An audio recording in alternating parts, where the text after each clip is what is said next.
ለፕሌይስቴሽናችሁም ሆነ ለፐርሰናል ኮምፒውተራችሁ እንደ ፋይል ስቶሬጅ የሚያገለግለው የሃርድ ዲስክ አንዳንድ የሴፍቲ ሜዠርመንቶችን እንንገራችሁ። ሃርድ ዲስክ እንግዲህ ከስሙ እንደምንረዳው በውስጡ ዲስኮችን የያዘ የፋይል ስቶሬጅ ዲቫይስ ነው፣ ወይም ፋይል የምንይዝበት እቃ ነው። ለምሳሌ እዚህ ጋር አንድ የተበላሸ ሃርድ ዲስክ አለ። ስለዚህ ሆድ እቃውን በተን አድርገን እንየው። እንደምታዩት እንግዲህ ዲስክ የተባለበት ምክንያት በውስጡ ዲስኮችን ኮምፓክትድ የሆኑ ዲስኮችን ስለሚይዝ ነው። ታዲያ ሃርድ ዲስኮች የማግኔቲክ ፊልድን በመጠቀም የኮምፒውተር ዳታን ለ0101 የሚባለውን ማለት ነው በዲስኩ ኮምፓክትድ ፎልደሮች ላይ ያስቀምጣል ማለት ነው።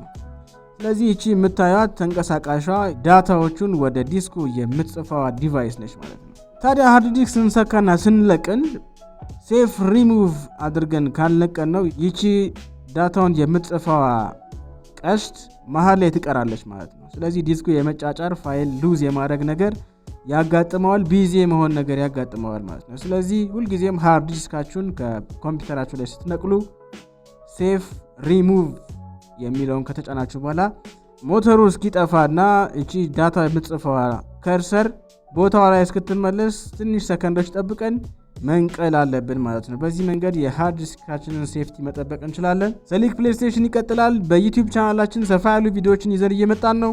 ሰብስክራይብ በማድረግ ቤተሰብ ይሁኑ። እናመሰግናለን።